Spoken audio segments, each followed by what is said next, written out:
You have committed such an atrocious deed in its name. Look, I didn't have a choice, okay?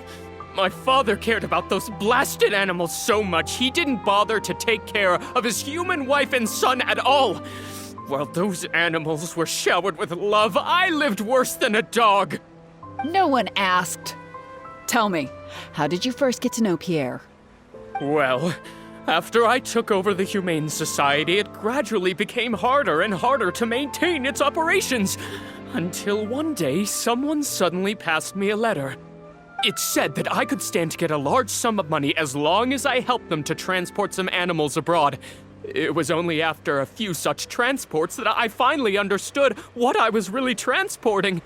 But then, Pierre wrote to me, saying that we were already partners in crime and that I better keep cooperating with him if I didn't want to be reported to the guards.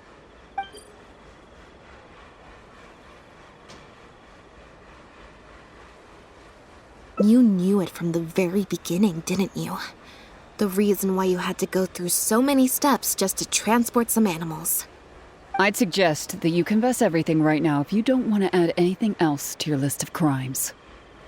Yes, officer. I would order wooden barrels and flotation devices according to his instructions, and then load the sleeping animals onto a boat.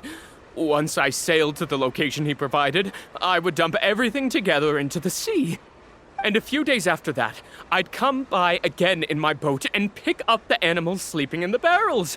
Once I had received enough of them, I'd bring them to the harbor to be adopted abroad. That guy, Pierre, he was running the entire show. He set up all the meeting times and found all the foreign adopters. And he even supplied all of the goods, too. I just did the transport. He was the one who planned out and executed everything else. Look, I don't know, okay? I've never ever met him in person. We've only ever communicated through letters. And when did he send his final letter to you? Just last night. He said that the Marechaussee Phantom is now after him, so he's planning to go into hiding for some time. He didn't mention where he's thinking about going, though, but he did tell me to look out for the guards. It's been a few days since Pierre's last appearance. I'd wager that he sent that letter after he found his hiding spot. I burned them. It was on his orders. I had to burn every letter after reading them. I wasn't even allowed to share them with the rest of the society employees. Sure sounds like you're trying to use the lack of witnesses or evidence to pin the blame on Pierre. No, I swear, this time I'm only telling you the truth. Well, we can check the truth of your statements at the Opera House. I hope you know what'll be coming for you if I were to find any discrepancy between the evidence and the testimony you just gave. I know, I swear I was just telling the truth. My thanks to you both. Had it not been for you, I really don't know what would have happened to this case. Bonnie helped, too. That's true. It was all thanks to her that Bernard was finally exposed.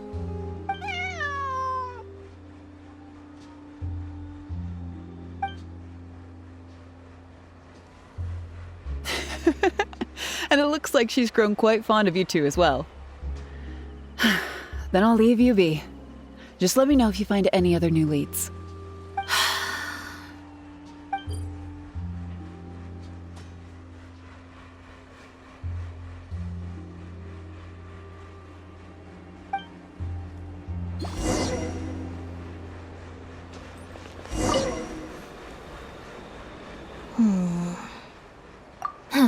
It was that obvious, huh? Well, even though it didn't feel like Bernard was lying, after talking to him, I'm getting an even stronger sense that something's not quite right. We investigated so quickly that perhaps we've missed a thing or two along the way. Let me activate deduction mode and consider things again from the top to see if we can find anything new. Is there still anything unresolved or strange that we should try to consider? The Marechaussee Phantom found Bonnie and the Lefebvre pendant at Pierre's residence. That was the beginning point of our investigation.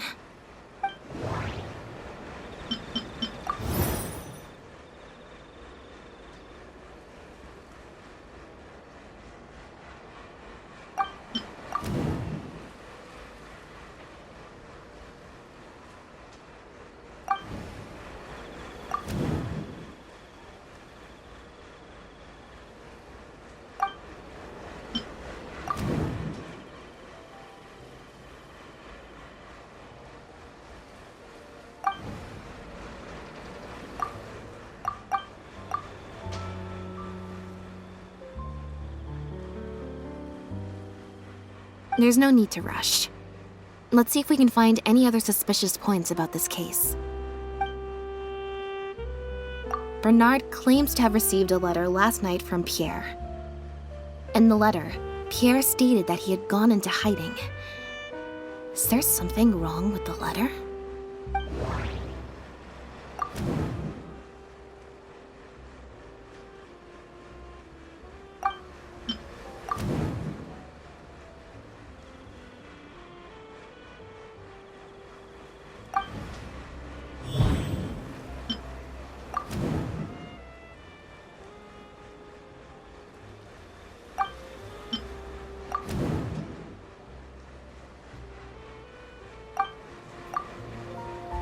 If Bonnie had imitation synth in her body, then she was a liability that had to be recovered at all costs.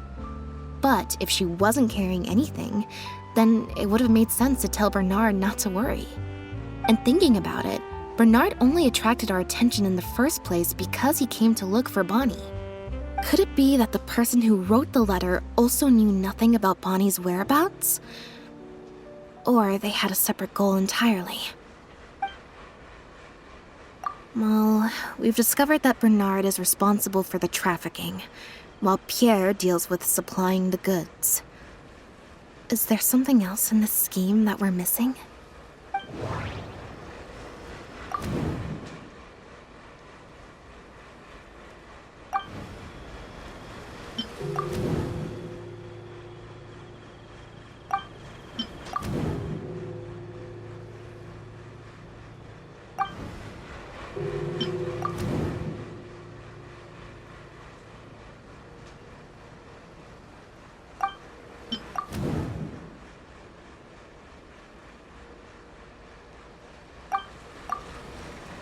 Yeah, according to Bernard, Pierre also supplied all of the goods.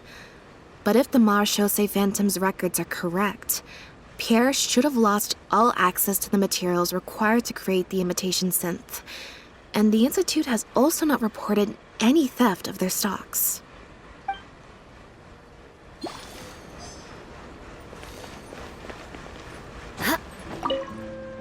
Now behave, and follow me to the interrogation room.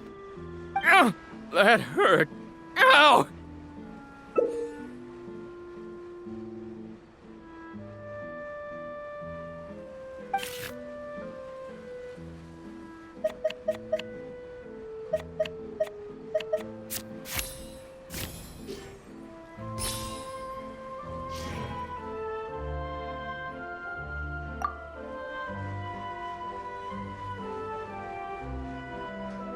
Is everything really over?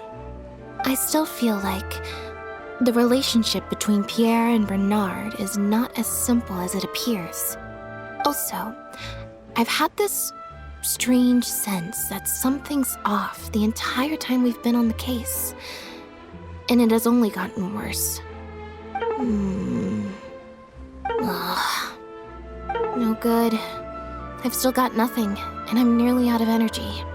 All right, I'll stop thinking about it for now. At the very least, we've made it so that no more animals will suffer like those poor animals did. And that's what I hope.